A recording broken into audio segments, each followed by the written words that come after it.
Since the end of the Cold War, we've seen NATO expand massively in terms of its global interests, but in the last year or so, retract that interest very, very significantly and very, very dramatically.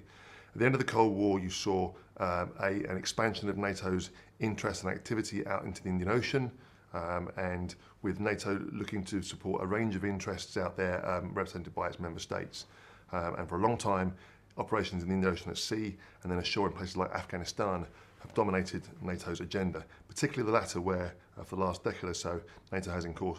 of course been engaged in a significant land campaign.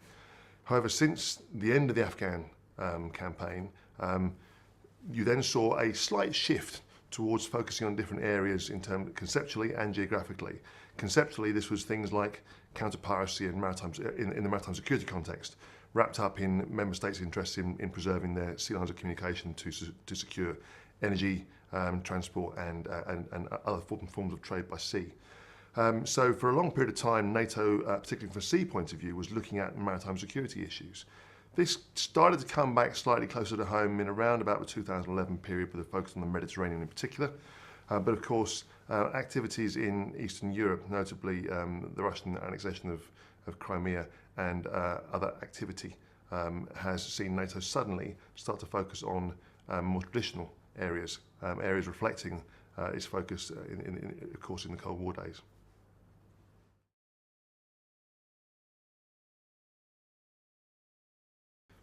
When you think about a north-south, east-west axis, NATO's current strategic focus is very much on the eastern and southern dimensions of that axis.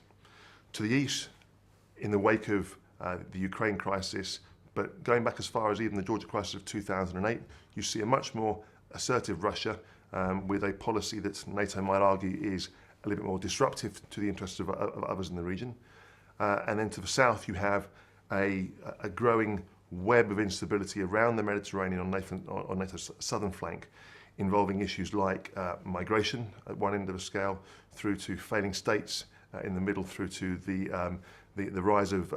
fundamentalism in various parts of the region to the south. If you look at the eastern flank in particular and Russian activity, and from a naval point of view, you have Russia with flexing its muscles as it has done around the world since 2008, deploying naval forces into the Indian Ocean, into the Atlantic, into the Mediterranean in particular, and you have a very ambitious future program for the Russian Navy. But the key issue for Russia will be how much of that can be realised in the context of its economic situation and in what sort of time frame. Is this very ambitious plan that Russia has a credible, deliverable one from a naval point of view?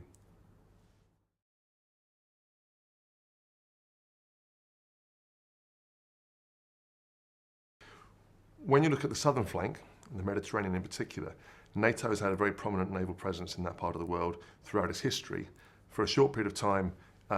after the Cold War, that presence arguably was somewhat diluted, but since 2011 and the Libya crisis, it is very much back on the agenda. And I think in a number of ways you see NATO naval forces helping to support alliance member interests in that part of the world. For example, through Operation Active Endeavour, which is the counter-terrorism operation operating in the Mediterranean, which is the only current NATO Article 5 activity. You have NATO forces that were engaged in the Libya operation in 2011, providing platforms at sea to project power ashore during that campaign. You have NATO navies present to act as a deterrent to counterbalance, if you like, the growing presence of other major navies in the region, for example, Russia and China. And of course, you have just the general presence that naval forces add from an assurance point of view, looking after alliance member state interests such as energy security and trade links in that part of the world. In terms of the eastern side of this equation, you've seen some very active NATO naval presence in the last few years in a number of different regions. For example, in the Black Sea, where during the 2014 crisis over Ukraine, the US Navy led the way with the presence of a large number of ships, maybe 5 or 6, including some of its most recent, newest assets. More recently in the Baltic, where there is concern about Russian activity ashore, you've seen the NATO Bulltops 2015 exercise take place and other activities involving NATO mine countermeasures task groups. there to provide presence and just to reassure NATO partners, NATO members in the region. And then all across the region, because of an increase in Russian activity since 2008, in North Atlantic waters, you've seen Russian task groups transiting to and from the Mediterranean via North Sea or North Atlantic waters. And this has required a number of NATO navies, including the UK, to have a significant presence at sea in the region, just to deter any potential risks and to reassure allies and partners of NATO's commitment to the region. There is some concern in some parts that NATO has been tended to focus south and out into the Indian Ocean for so long that issues in the very northern part of European waters are perhaps not being so closely focused on NATO's radar as other areas. So the issues of not so much the high north and the Arctic region, but northern European waters, where countries like Norway, who of course are NATO members, have very strong interests. And a NATO presence up there is something that perhaps, at sea, is something that perhaps member states may welcome seeing. Not in the same way as it was in the Cold War with carrier groups deployed to the fjords regularly, but at least an active NATO task group or presence of some sort more regularly would perhaps be something that member states in the region would like to see. There are exercises that take place up there involving amphibious units, etc. But perhaps there's an argument that in the current situation there's an area where greater geographic attention could be paid.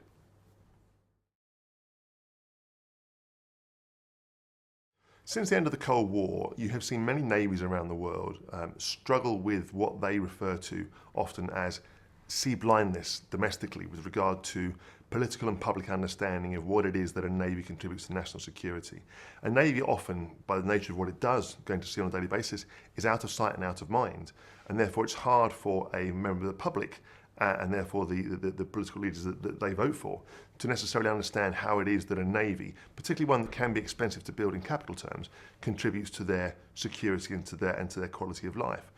About maybe 2008, 2009, you had something of a reawakening, an awakening, if you like, within NATO about the importance of the maritime environment. Admiral Sir Mark Stanhope coined the phrase an awakening within NATO about this in terms of the alliance's understanding of the importance of the use of the sea in protecting things like member state interests relating to maritime trade. And then we saw a very active counter-piracy presence in the ocean since 2008. But beyond that, in terms of how NATO as a military organisation operates and is focused, especially in the wake of the Afghanistan campaign, there is still a view that NATO is seen as a land-focused organisation. And currently, with the situation in Eastern Europe, with the Russian activity, and again the focus on deploying aircraft ashore and deploying troops ashore, has raised the question of, well, what is it that NATO's navies add? Well, navies can give you a presence at sea, for example, in the Baltic or in the Black Sea or in the North Atlantic, that you can then use to convey your support for member state interests and to assuage their concerns and to deter potential risks without having to get involved in the actual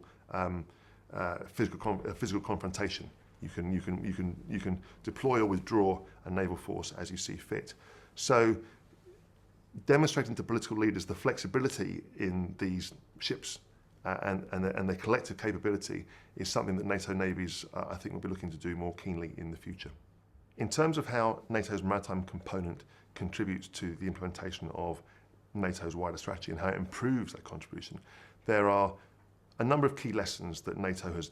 learnt in the last few years and is therefore trying to put into practice in its current operational planning. The first issue is the use of exercises and retuning the focus of those exercises for a greater focus on current contingencies. Where in the past there have been some quite prominent NATO exercises, these are focused on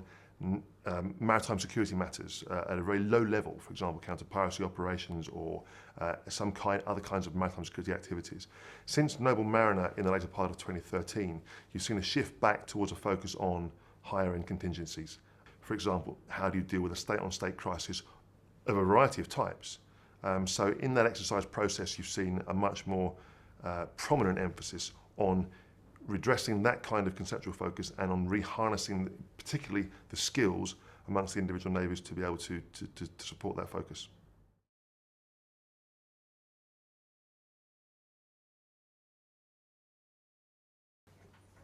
second issue relates to capabilities in terms of, while there's much focus currently on whether NATO nations are spending their 2% on defence and what this means from a future equipment capability point of view, there is a strong argument made by senior NATO officials that the alliance can do more to develop the operational effectiveness of the equipment that it currently has, particularly making that capability and its operational output more effective by making it more joined up. So greater interoperability from an operational point of view, greater interconnectedness and greater interoperability even from a system level is something that NATO navies are looking very closely at how they can do more effectively at sea to deliver greater tactical effect and therefore the operational and strategic effects that build on top of that. The third issue, whether you're thinking about commitments to the east or to the south of NATO's areas of interest, relates to how NATO positions itself as a joint operation, as a joint organisation, using all three elements of its military capability to support member state interests in those parts of the world. So there's very much a focus on, while the end point of these operations is dealing with activities ashore, seeing how the entirety of a NATO military force, so the land element, the air element and the maritime element, comes together as a joint activity to be able to give the political leaders the choices they need to be able to respond to the situations in question. The fourth issue relates to the regeneration of some core skills that are required to meet some of these emerging risks that the alliance faces. And you can think of a range of capabilities like maritime patrol or anti-submarine warfare or afloat support at sea. All of these things, a number of navies individually have continued to do to a lesser or greater extent since the end of the Cold War. But now that the situations that NATO faces has changed, there's a need for the alliance to look at ways in which it could learn how to do these kind of tasks, again, collectively from an operational point of view, but also from a capability point of view in terms of sharing assets, pooling assets, and working together to deliver a total effect that is greater than some of the parts. The last issue, and perhaps by way of conclusion, is how NATO can highlight the credibility of what it does to ensure that the interests of its member states are met, and whether that relates to either deterring potential risks or assuring alliance members and potential partners. There is a need for the alliance to show what it can do through exercises, to demonstrate what it wishes to do and what its interests are through, for example, doctrinal and policy statements, and then to, as a whole, demonstrate in what it does and what it says where its areas of interest are and how it intends to support those in a way that supports its members' interests. And I think one thing to bear in mind here is that there's a big difference, NATO is finding a big difference between how it prepared to conduct maritime security operations at sea over the last 5 to 10 years and the current higher level, maybe low risk but potentially higher consequence crises that it faces in the current security environment.